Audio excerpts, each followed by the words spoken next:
உடன்படிக்கை பெட்டி. கர்த்தர் யோசுவாவை நோக்கி, நான் மோசேயோடு இருந்தது போல உன்னோடும் இருக்கிறேன் என்பதை இஸ்ரவேல் எல்லாரும் அறியும்படிக்கு என்று அவர்கள் கண்களுக்கு முன்பாக உன்னை மேன்மைப்படுத்துவேன். உடன்படிக்கை பெட்டியை சுமக்கிற ஆசாரியரை பார்த்து, நீங்கள் யோர்தான் தண்ணீர் ஓரத்தில் சேரும்போது யோர்தானில் நில்லுங்கள் என்று நீ கட்டளையிடுவாயாக என்றார். யோசுவா இஸ்ரவேல் புத்திரரை நோக்கி, நீங்கள் இங்கே சேர்ந்து உங்கள் தேவனாகிய கர்த்தருடைய வார்த்தைகளை கேளுங்கள் என்றான். பின்பு யோசுவா, ஜீவனுள்ள தேவன் உங்கள் நடுவே இருக்கிறார் என்பதையும், அவர் கானானியரையும் ஏத்தியரையும் ஏவியரையும் பெரிசியரையும் கிர்காசியரையும் எமோரியரையும் எபூசியரையும் உங்களுக்கு முன்பாக துரத்தி விடுவார் என்பதையும் நீங்கள் அறிந்து கொள்வதற்கு அடையாளமாக, இதோ சர்வ பூமிக்கும் ஆண்டவராய் இருக்கிறவருடைய உடன்படிக்கை பெட்டி உங்களுக்கு முன்னே யோர்தானிலே போகிறது. இப்பொழுதும் இஸ்ரவேல் கோத்திரங்களிலே 12 பேரை ஒவ்வொரு கோத்திரத்துக்கு ஒவ்வொருவராக பிரித்தெழுங்கள். சம்பவிப்பது என்னவென்றால், சர்வ பூமிக்கும் ஆண்டவராகிய கர்த்தரின் பெட்டியை சுமக்கிற ஆசாரியர்களின் உள்ளங்கால்கள் யோர்தானின் தண்ணீரிலே பட்ட மாத்திரத்தில் மேலே இருந்து ஓடி வருகிற யோர்தானின் தண்ணீர் ஓடாமல் ஒரு குவியலாக நிற்கும் என்றான். கர்த்தர் யோசுவாவை மேன்மைப்படுத்துகிறார். யோசுவா கர்த்தரை கனம் பண்ணுகிறார். நாம் கர்த்தரை கனம் பண்ணும்போது அவர் நம்மை மேன்மைப்படுத்துவார். கர்த்தர் யோசுவாவை நோக்கி, நான் மோசேயோடு இருந்தது போல உன்னோடும் இருக்கிறேன் என்பதை இஸ்ரவேலர் எல்லாரும் அறியும்படிக்கு இன்று அவர்கள் கண்களுக்கு முன்பாக உன்னை மேன்மைப்படுத்துவேன் என்று சொல்லுகிறார். கர்த்தர் கிருபாசனத்திலிருந்து மோசேயோடு கூட பேசினார். கர்த்தர் மோசேக்கு செய்த நன்மையை யோசுவாவுக்கும் செய்வதாக வாக்கு பண்ணுகிறார். கர்த்தர் மோசேயோடு இருந்தது போல யோசுவாவோடும் இருப்பார்.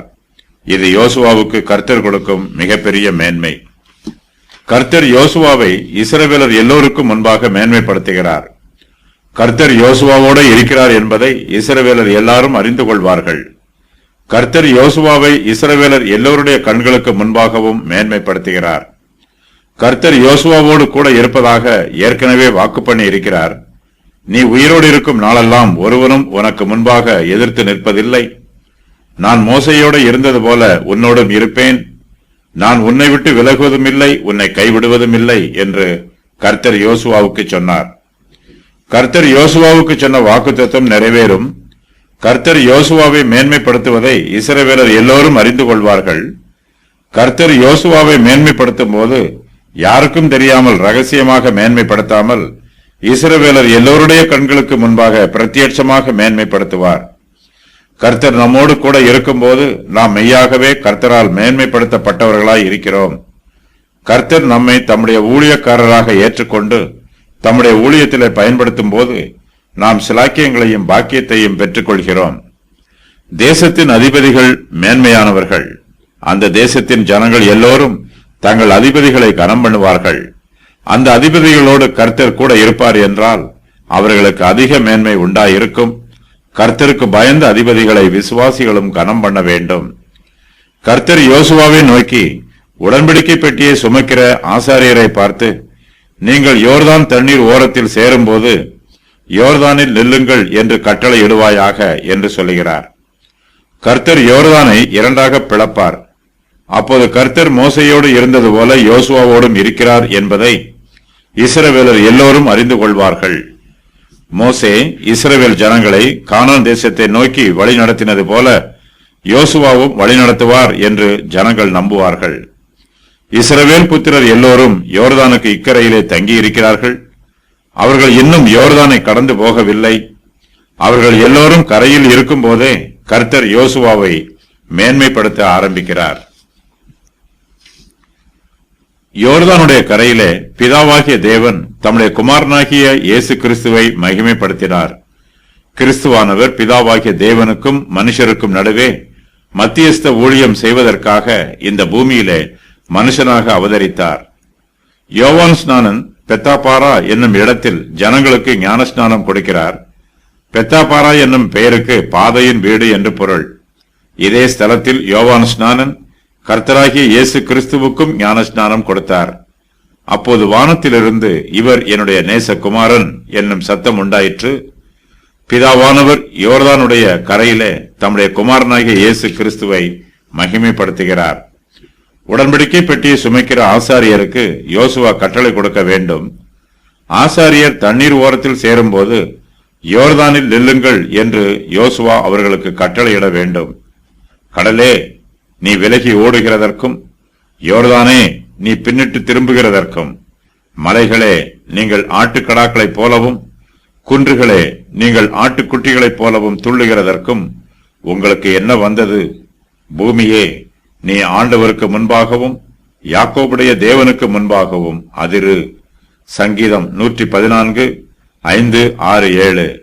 கர்த்தருடைய உடன்படிக்கை பெட்டியை சுமக்கிற ஆசாரியர்களின் உள்ளங்கால்கள் யோர்தானின் தண்ணீரிலே பட்ட மாத்திரத்திலே மேலே இருந்து ஓடி வருகிற யோர்தானின் தண்ணீர் ஓடாமல் ஒரு குவியலாக நிற்கும். ஆசாரியர்களுடைய உள்ளங்கால்கள் யோர்தானின் தண்ணீரில் படாமலேயே கர்த்தரால் யோர்தானின் தண்ணீரை ஓடாமல் ஒரு குவியலாக நிறுத்த முடியும். ஆசாரியரின் உதவி இல்லாமல் கர்த்தரால் இந்த காரியத்தை செய்து முடிக்க முடியும். ஆனால் கர்த்தருடைய உதவி இல்லாமல் ஆசாரியரால் இந்த காரியத்தை செய்து முடிக்க முடியாது. கர்த்தர் யோசுவாவை மேன்மைப்படுத்துகிறார். யோசுவா கர்த்தரை கனம் பண்ணுகிறார். யோசுவா இஸ்ரவேல் புத்திரரை நோக்கி, நீங்கள் இங்கே சேர்ந்து உங்கள் தேவனாகிய கர்த்தருடைய வார்த்தைகளை கேளுங்கள் என்று சொல்லுகிறார். யோசுவா இஸ்ரவேல் புத்திரருக்கு தன்னுடைய வார்த்தைகளை சொல்லும் போது அந்த வார்த்தைகளை தேவனாகிய கர்த்தருடைய வார்த்தைகள் என்று சொல்லுகிறார். மெய்யான தீர்க்க தரிசனங்கள் எல்லாம் கர்த்தருடைய வார்த்தையாகும். பரிசுத்த ஆவியினால் ஏவப்பட்டு கர்த்தருடைய பிள்ளைகள் மெய்யான தீர்க்க தரிசனங்களை கூறுகிறார்கள். ஜீவனுள்ள தேவன் இஸ்ரவேல் புத்திரர் நடுவே இருக்கிறார் என்பதையும், அவர் கானானியரையும் ஏத்தியரையும் ஏவியரையும் பெரிசியரையும் கிர்காசியரையும் எமோரியரையும் எபூசியரையும் அவர்களுக்கு முன்பாக துரத்தி விடுவார் என்பதையும் அவர்கள் அறிந்து கொள்வதற்கு அடையாளமாக யோர்தானின் தண்ணீர் ஓடாமல் ஒரு குவியலாக நிற்கும் என்று யோசுவா சொல்லுகிறார். 7 தேசங்களை பற்றி இங்கு கூறப்பட்டிருக்கிறது. உபாகமம் 7:1 முதல் 5 வரை உள்ள வசனங்களிலும் இந்த தேசங்களை பற்றி கூறப்பட்டிருக்கிறது. மேலும் பல வசனங்களில் இந்த தேசங்களில் பல குறிப்பிடப்பட்டுள்ளன. இஸ்ரவேல் புத்திரர் தங்களை பரிசுத்தம் பண்ணிக்கொள்ள வேண்டும். அதற்காக அவர்கள் கர்த்தருடைய வார்த்தைகளை கேட்க வேண்டும். கர்த்தருடைய வார்த்தைகளை கேட்டு அதற்கு கீழ்ப்படிவதே பொதுவாக நம்மை சுத்தம் பண்ணும் வழியாகும். உம்முடைய சத்தியத்தினாலே அவர்களை பரிசுத்தமாக்கும். உம்முடைய வசனமே சத்தியம். யோவான் 17:17. இஸ்ரவேல் புத்திரர் யோர்தான் நதியை எப்படி கடக்கப் போகிறார்கள் என்பதை யோசுவா விரிவாக சொல்லுகிறார். சம்பவிப்பது என்னவென்றால், சர்வ பூமிக்கும் ஆண்டவராகிய கர்த்தரின் பெட்டியை சுமக்கிற ஆசாரியர்களின் உள்ளங்கால்கள் யோர்தானின் தண்ணீரிலே பட்ட மாத்திரத்தில் மேலே இருந்து ஓடி வருகிற யோர்தானின் தண்ணீர் ஓடாமல் ஒரு குவியலாக நிற்கும் என்று யோசுவா இஸ்ரவேல் புத்திரருக்கு சொல்லுகிறார். கர்த்தர் ஏற்கனவே செங்கடலை 2ஆக பிளந்தார். அதுபோன்ற அற்புதம் இங்கு மறுபடியும் நடக்கிறது. கர்த்தருடைய வல்லமை ஒருபோதும் குறைந்து போகவில்லை என்பதற்கு இது அடையாளம். நம்முடைய ஜீவியத்தில் ரட்சிப்பை ஆரம்பித்த கர்த்தர் அதை முடிப்பதற்கும் வல்லமை உள்ளவர். கர்த்தருடைய வார்த்தை மோசையோடு இருந்தது போல இப்போது யோசுவாவோடும் கூட இருக்கிறது. கர்த்தரே வானத்தையும் பூமியையும் சிருஷ்டித்தவர். இஸ்ரவேல் புத்திரர் ஆராதிக்கிற கர்த்தர் என்றும் மாறாதவர். அவருடைய வல்லமையும் மாறுவதில்லை. இஸ்ரவேல் புத்திரர் மீது கர்த்தர் வைத்திருக்கிற அன்பும் மாறுவதில்லை. இஸ்ரவேல் புத்திரர் தங்கள் தேவனாகிய கர்த்தருடைய உடன்படிக்கை பெட்டியையும் அதை சுமக்கிற லேவியராகிய ஆசாரியர்களையும் கண்டவுடனே அவர்களும் அவர்கள் இடத்தை விட்டு பிரயாணப்பட்டு அதற்கு பின் செல்ல வேண்டும் என்னும் கட்டளை ஏற்கனவே கொடுக்கப்பட்டது. இப்போது உடன்படிக்கை பெட்டி இஸ்ரவேல் புத்திரருக்கு முன்பாக போகிறது. இதோ, சர்வ பூமிக்கும் ஆண்டவராய் இருக்கிறவருடைய உடன்படிக்கை பெட்டி உங்களுக்கு முன்னே யோர்தானிலே போகிறது. கர்த்தருடைய உடன்படிக்கை பெட்டியே இஸ்ரவேல் புத்திரரை வழிநடத்துகிறது. மோசேயினுடைய காலத்தில் கர்த்தர் இஸ்ரவேல் புத்திரரை மேக ஸ்தம்பத்தினாலும் அக்கினி ஸ்தம்பத்தினாலும் வழி நடத்தினார். கர்த்தருடைய மகிமை மேகத்தினால் மூடப்பட்டிருந்தது.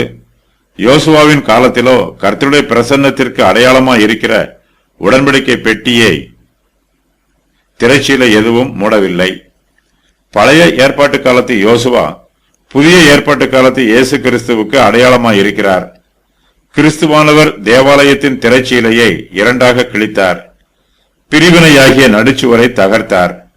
அதுபோலவே யோசுவாவின் காலத்திலும் கர்த்தருடைய மகிமையை மூடியிருந்த மேகம் விலக்கிக் கொள்ளப்பட்டு கர்த்தருடைய பிரசன்னத்திற்கு அடையாளமாய் இருக்கிற உடன்படிக்கை பெட்டியானது பிரத்யட்சமாய் இருக்கிறது. யோசுவா உடன்படிக்கை பெட்டியை பற்றி சொல்லும் போது சர்வ பூமிக்கும் ஆண்டவராய் இருக்கிறவருடைய உடன்படிக்கை பெட்டி என்று சொல்லுகிறார். கர்த்தர் சர்வ பூமிக்கும் ஆண்டவராய் இருக்கிறார். அவர் இஸ்ரவேல் புத்திரரோடு உடன்படிக்கை பண்ணி இருப்பது அவர்களுக்கே மேன்மை. கர்த்தர் இஸ்ரவேல் புத்திரருடைய தேவனாய் இருக்கிறார். கர்த்தருடைய உடன்படிக்கையின் பிரகாரம் இஸ்ரவேல் புத்திரர் கர்த்தருக்கு சொந்தமானவர்கள். அவர்கள் கர்த்தருக்கு சொந்தமாய் இருக்கும்போது சர்வ சிருஷ்டிகளும் இஸ்ரவேல் புத்திரருக்கு உதவியாய் இருக்கும். கர்த்தரே சர்வ சிருஷ்டிகர். கர்த்தர் தமக்கு பிரியமான சித்தமான நேரத்திலே தம்முடைய சிருஷ்டிகளை இஸ்ரவேல் புத்திரருடைய ஆசீர்வாதங்களுக்காக பயன்படுத்துவார். கர்த்தருடைய உடன்படிக்கை பெட்டி இஸ்ரவேல் புத்திரருக்கு முன்னே யோர்தானில் போக வேண்டும் என்று யோசுவா சொல்லுகிறார்.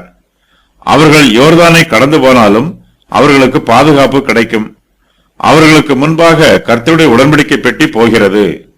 கர்த்தருடைய பரிசுத்த பிரசன்னம் அவர்களோட கூட இருக்கிறது. கர்த்தருடைய உடன்படிக்கை பெட்டியே இஸ்ரவேல் புத்திரரை வழி நடத்துகிறது. நீ தண்ணீர்களை கடக்கும் போது நான் உன்னோடு இருப்பேன். நீ ஆறுகளை கடக்கும் போது அவைகள் உன்மேல் புரளுவதில்லை. நீ அக்கினியில் நடக்கும் போது வேகாதிருப்பாய். அக்கினி ஜுவாலை உன் பேரில் பற்றாது. ஏசாயா 43:2. கர்த்தர் இஸ்ரவேல் புத்திரருக்கு யோர்தானில் அற்புதத்தை செய்ய போகிறார். இந்த அற்புதமானது கர்த்தர் இஸ்ரவேல் புத்திரருக்கு இனிமேல் செய்ய போகிற அற்புதங்களுக்கு அடையாளமாகவும் அச்சாரமாகவும் இருக்கிறது. கர்த்தர் யோர்தான் நதியை இரண்டாக பிரிக்கிறார். இது கர்த்தருடைய பிரசன்னம் இஸ்ரவேல் புத்திரரோடு கூட இருக்கிறது என்பதற்கு உறுதியான அடையாளம். மேலும் கர்த்தர் யோர்தானை இரண்டாய் பிரிப்பது இஸ்ரவேல் புத்திரருக்கு கானான் தேசத்தின் மீது ஜெயம் கிடைக்கும் என்பதற்கும் நிச்சயமான அடையாளமாய் இருக்கிறது. ஜீவனுள்ள தேவன் இஸ்ரவேல் புத்திரரோடு கூட இருக்கிறார். அவர் கானான் தேசத்தார் எல்லோரையும் இஸ்ரவேல் புத்திரருக்கு முன்பாக துரத்தி விடுவார். இஸ்ரவேல் புத்திரர் யோர்தான் நதியை கடப்பதற்கு முன்பாக யோசுவா அவர்களுக்கு ஆறுதலான வார்த்தைகளையும் உற்சாகமான வார்த்தைகளையும் சொல்லுகிறார். இஸ்ரவேல் புத்திரருடைய சத்துருக்கள் அவர்களுக்கு முன்பாக சிதறி ஓடிப்போவார்கள்.